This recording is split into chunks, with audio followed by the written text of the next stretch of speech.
Halo teman-teman, kembali lagi di To The Point aja. Kali ini bersama saya Aya Nufus. Dan dalam kesempatan hari ini kita akan membahas sebuah kebijakan. Bagaimana sih sebuah kebijakan ini dijalankan dan apakah kebijakan ini benar-benar dapat dirasakan dampaknya khususnya di wilayah Papua. Nah, ini yang menarik nih ya.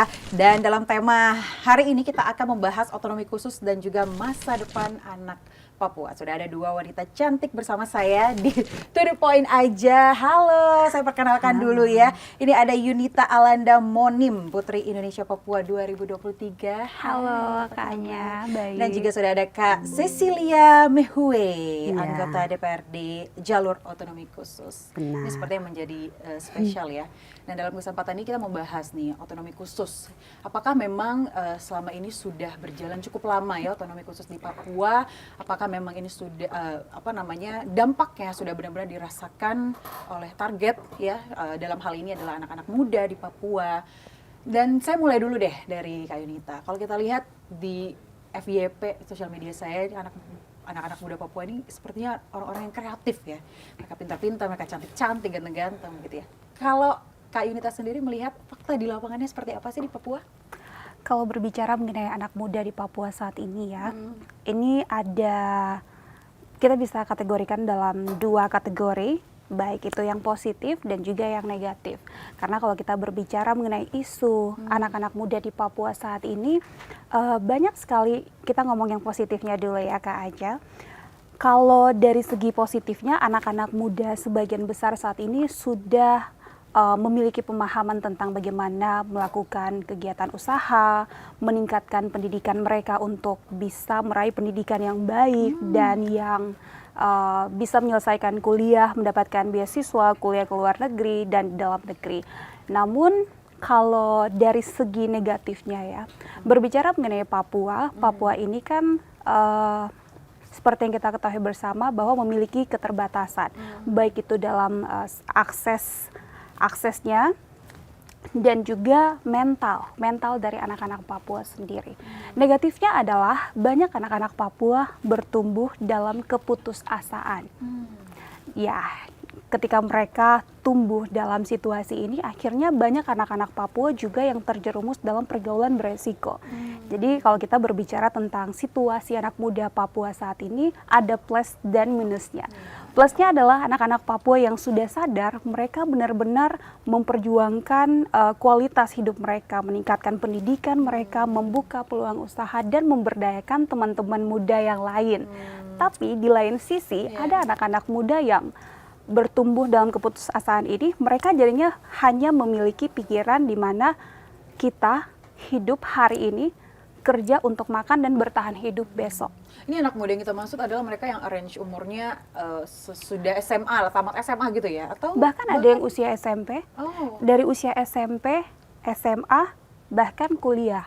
Nah, permasalahan ini timbul karena mereka hidup di kawasan yang aksesnya susah. Contoh di Papua itu ada kawasan konflik, ada kawasan yang memang infrastrukturnya belum sampai di sana, ada yang kawasannya sudah berkembang, tapi mereka lupa bagaimana memberdayakan anak-anak muda ini seperti itu. Jadi kalau kita berbicara mengenai anak-anak muda Papua saat ini, ya, not that simple ya. 50-50 ya. 50-50 ya. Tapi Anda sebagai Putri Indonesia Papua tahun 2023, apa sih kegiatannya, kesibukannya? Apakah memang berfokus untuk melihat dan mengamati anak-anak muda di Papua atau seperti apa? Lagi sibuk apa nih kira-kira? Kalau saya sebelum pindah ke Jakarta, sebelumnya kan saya di Papua dan saya mulai mengamati permasalahan anak-anak muda di Papua ini dari tahun 2015. Itu prepare ya sebelum jadi Putri Indonesia karena kalau kita jadi Putri Indonesia kan kita butuh pemahaman terkait dengan isu sosial yang ada di tempat kita itu seperti apa. Terus kita belajarlah untuk mengenal daerah kita. Jadi selama dari tahun 2015 hingga 2023 menjabat sebagai Putri Indonesia Papua, saya bergabung dengan beberapa instansi, BKKBN, Dinas Pariwisata, Polda, Pangdam juga, Kodam ya, Pangdam Bapak ya, Kodam juga, Terus saya juga menjabat sebagai duta bahari. Jadi banyak duta-dutaan Kak yang saya ikut. Tujuannya adalah untuk bisa belajar karena saya bertumbuh dari kawasan konflik. Kalau ya kawasan Papua konflik pegunungan sosial atau- enggak, saya di Sentani tapi Sentani ya, kita oke. itu deket sama kota, tapi karena pembangunan udah lebih dulu, kita dimanjakan ya Kak ya dengan fasilitas yang ada sampai anak-anak ini lupa untuk kamu harus belajar biar kamu bisa bertahan hidup karena nggak selamanya kamu akan diberikan dan kalian adalah contoh Iya, buat iya. teman-teman yang lain. Jadi dari situ saya belajar menginfluence teman-teman yang lain karena nggak bisa dong kita hidup kayak gini terus. Jadi mencoba untuk menjadi trigger dan membantu anak-anak yang lain yang mau mendengarkan ya. Tapi sejauh ini tetap kita kan harus kasih tahu berulang-ulang kali ya seperti itu. Jadi sejak dari 2015 itu fokus bersama BKKBN untuk mensosialisasikan isu terkait dengan pernikahan dini, pergaulan beresiko, penyalahgunaan nafsa narkotika dan lain sebagainya karena di Papua itu sebagian besar anak-anak itu mereka bertumbuh yang aku bilang tadi ya putus asa ya. Ketika mereka putus asa mereka akan lari ke pelampiasannya ke narkoba. Bahkan ada anak-anak kecil kalau kakak buka di sosial media, mereka jadi pengedar ganja. Untuk apa? Untuk makan. Ya. Tapi kalau kita anak Papua ya, apakah kalau menurut kamu sebagai Putri Indonesia, apakah ada meaning yang lebih dalam gitu dari hanya sekedar kata anak Papua? Papua itu terkait anak Papua Anak ya, Papua, kata iya. ya. Kalau menurut aku anak Papua ini kan adalah masa depan Papua. Jadi kalau misalkan tidak diselamatkan, tidak dijaga, tidak dirawat, karena kalau kita berbicara mengenai orang Papua ini punya kekhususan ya, lebih suka diperhatikan. Iya, iya. Jadi kalau misalkan tidak diperhatikan itu apa ya? Mungkin tadi aku bilang ya jadinya putus asa dan lain sebagainya karena mereka itu penyayang. Iya, Penyayang iya, banget. iya. Aku punya beberapa teman-teman Papua, mereka juga lembut-lembut walaupun kadang suka salah ini ya dikira keras gitu ya padahal Enggak, mereka lembut ya. hatinya lembut. Jadi memang butuh perhatian khusus Butuh untuk perhatian. memenangkan mereka. Oke, seperti kita mau ke itu. Kak Cecilia dulu. Kak Cecilia, Anda sebagai anggota DPRD begitu ya, jalur otonomi khusus, melihat bagaimana sih situasi anak-anak Papua saat ini? Situasi anak muda Papua ya, sebenarnya sangat memprihatinkan sekarang. Kami bersekolah di Amerika dan 4 tahun terakhir kami balik ke Papua dan perhatikan sendiri bagaimana anak-anak muda Papua ini berusaha untuk survive. Seperti tadi, mencoba mencari pemasukan untuk bisa bertahan hidup karena ada banyak sekali masalah sosial yang membuat mereka menjadi korban sebenarnya. Mereka tumbuh di dalam komunitas yang tidak memberikan mereka kesempatan. Bukan berarti mereka pemalas ya? Tidak semua pemalas. Ada juga yang bekerja keras, tapi kesempatan itu kadang tidak datang kepada mereka. Seperti tadi tantangannya geografis, letak tempatnya mereka tinggal itu sangat minim dengan transportasi ataupun fasilitas yang memadai. Tapi juga ada anak-anak yang mungkin besar di kota, memang mereka istilahnya ya adalah yang malas, tapi sebagian besar juga sedang berusaha untuk bisa menghidupi hidupnya mereka sendiri. Karena ada banyak sekali kesenjangan sosial di Papua yang benar-benar buat anak muda ini menjadi korban sebenarnya, menurut pandangan kami. Seperti itu. Oke. Kalau Kak ini tadi kan kamu bilang banyak banget ya, maksudnya dari positif, negatifnya juga banyak. Tapi kalau yang paling harus diperhatikan oleh pemerintah misalnya, apa sih fakta di lapangan terhadap anak-anak muda ini? Selain tadi ada yang hal-hal negatif yang mereka lakukan begitu ya? Selamatkan mental mereka sih, karena anak-anak Papua ini menurut saya hidup dalam trauma masa lalu. Trauma masa lalu.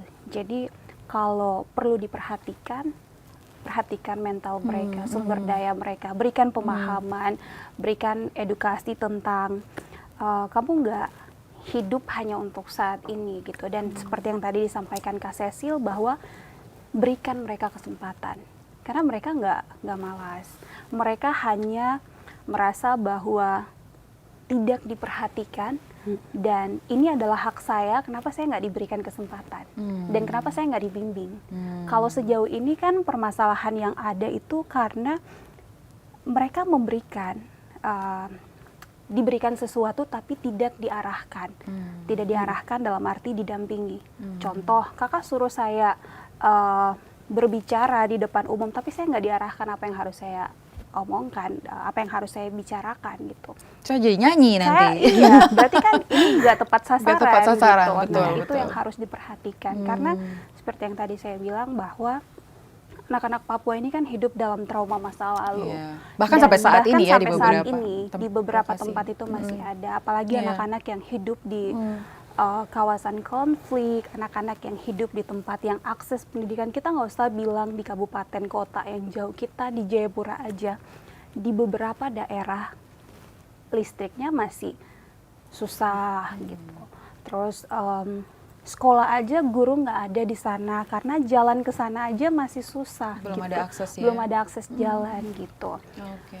Dan ya lain sebagainya. Jadi harus diberikan motivasi, spirit kepada mereka bahwa kamu harus melangkah maju karena hidup kamu bukan hanya hari ini dan besok, tapi masih ada kehidupan ke depan yang kamu adalah Tanggung jawab, pion, iya. kamu yang memiliki tanggung jawab untuk menjalankan Betul. kehidupan ini dan mengelola sumber daya yang ada seperti Baik. itu. Jadi kita bicara soal kesempatan, itu adalah kunci mungkin ya Yes, yang kesempatan. membawa anak-anak muda Papua Dan ini dibimbing. dan dibimbing. Dan saya Jangan mau ke Kak dilepas. Sisilia, Anda kan sebagai anggota DPRD, maksudnya jalur Otsus juga begitu ya.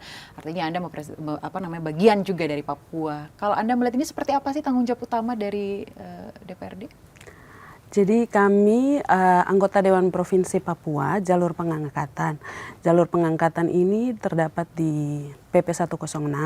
Di situ ada amanat Otsus di mana setiap anggota DPR akan dipilih 1,1/3 dari anggota terpilih untuk diangkat menjadi anggota DPR, baik di kabupaten ataupun di provinsi.